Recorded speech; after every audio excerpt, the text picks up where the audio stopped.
কৃষ্ণৰ হবে ইংগিত দেখিবি মংগলয়া কলিলা মনে মাধৱৰ ভক্তি কাজ কুল সংহাৰিবা বৈকুণ্ঠে চলিবা এৰিয়া দ্বাৰকাৰাজ হা কৃষ্ণ চাবি ভুলন্ত লুতক নয়নৰ পৰা পৰে শৰীৰত শোকে অগনি উধাই মনে মহা মৰমচৰে তেজিয়ানি চাপ চাপি নত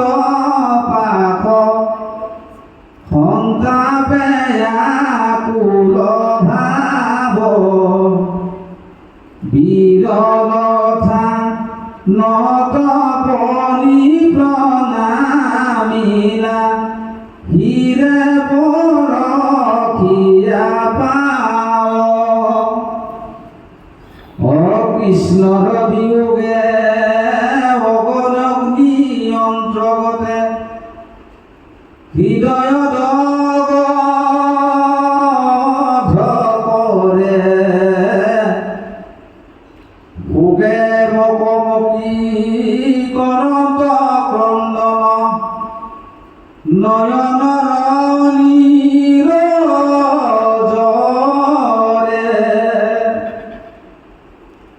কটুইখনে আখি মুখ মুচি পাছে উঠিলা নমায়া মাথ কৰি কৃতাঞ্জলি বুলিবে লাগিলা ভোগে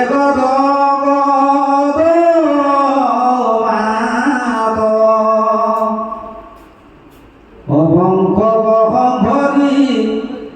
এৰি ভূমি তুমি যাইবা জানিলো আমি ঋষি সাপ বাপ ব্যৰ্থ নকৰিলা যিহেতু জগত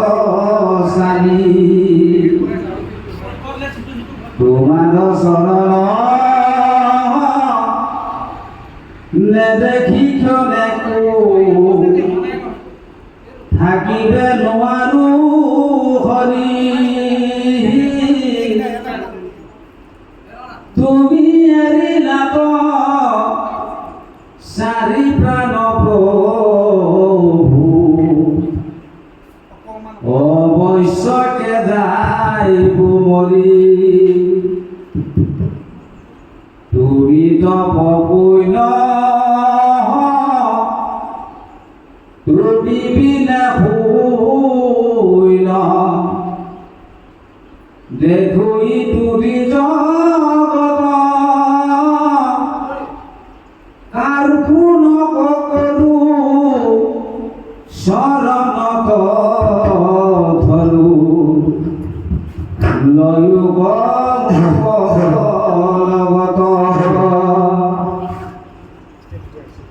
তোমাৰ শৰণ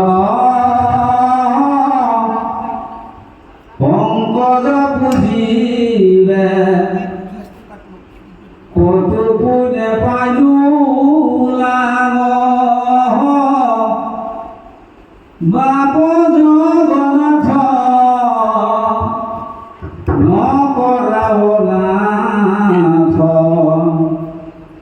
ভকতক তুমি ত্যাগ হইমে কয় অমৃত তোমাৰ চৰিত্ৰ কোনে মাত্ৰ যিটো নৰে পায়া প্ৰেম ভাৱ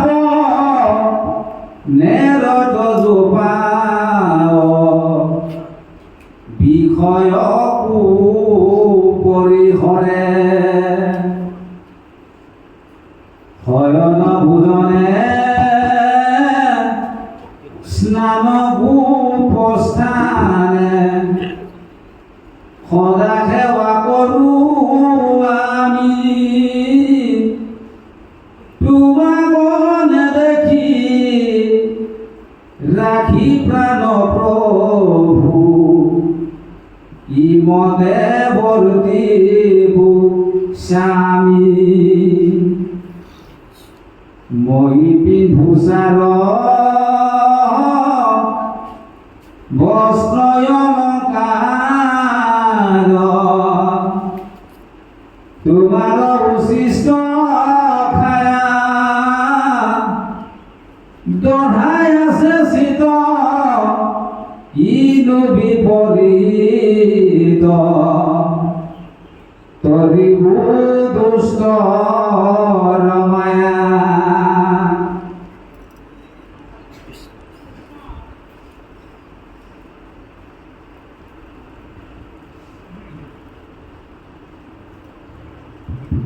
কৃষ্ণ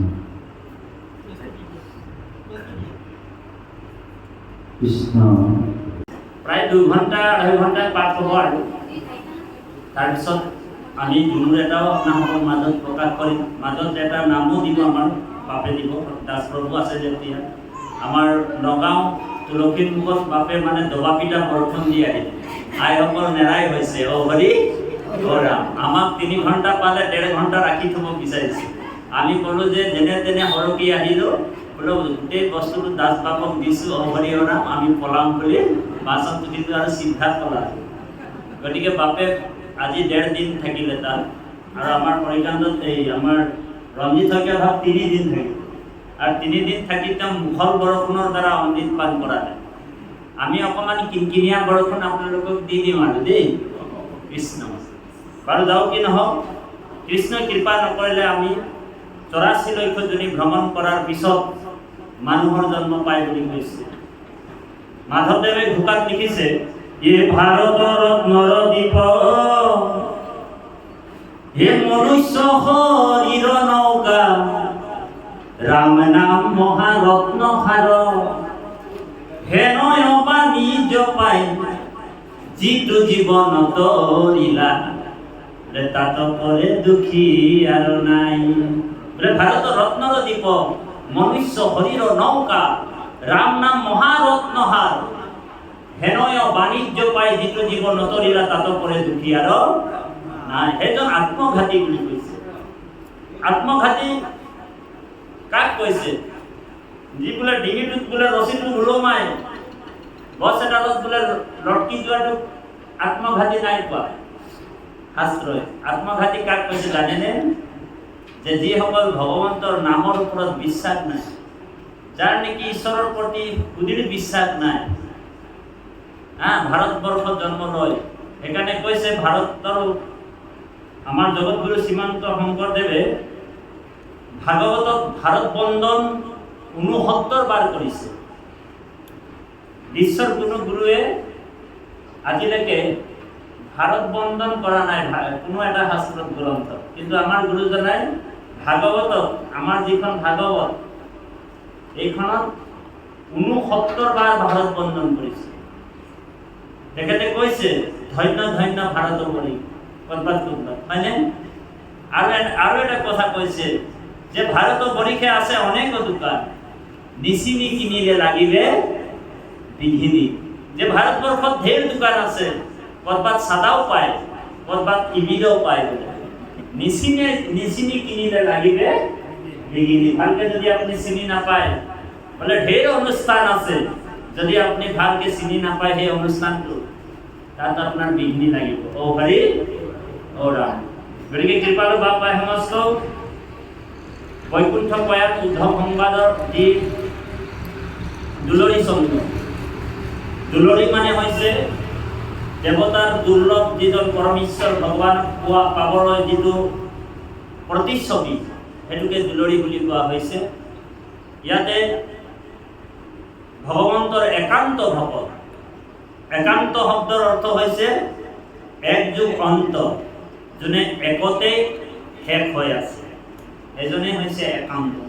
তাৰমানে এক দেহ এক হে একবিনে নাইকিয়া। সেই উদ্ধৱ মহন্ত একেবাৰে একান্ত ভকত, কাম ক্ৰোধ লোভ মোহ দম্ভ অভিমান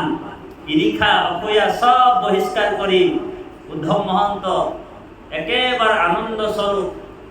ভগৱন্তৰ একান্ত ভকত, একেবাৰে ভগৱন্তৰ প্ৰিয় সুহিত ভগৱান দুটা বংশৰ ধ্বংস কৰিলে, এটা হৈছে বিষ্ণু বংশ আৰু এটা হৈছে যদু বংশ।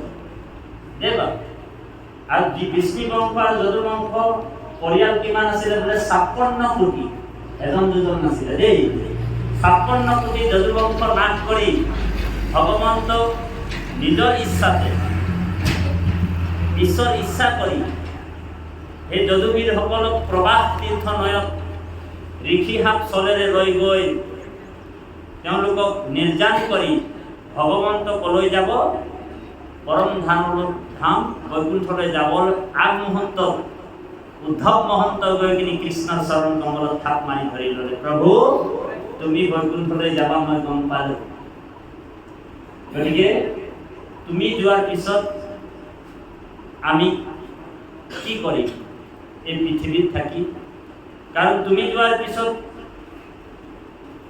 কলিযুগ আহিব আৰু কলিযুগৰ মানুহবিলাক মলিন হ'ব, অধৰ্ম আহিব, অনাচাৰী হ'ব। গতিকে হে প্ৰভু আপোনাৰ লগত মোকো লৈ বলক বুলি অনুৰোধ জনাইছে। তো উদ্ধৱক কৃষ্ণই কৈছে, হে উদ্ধৱ মই গ'লে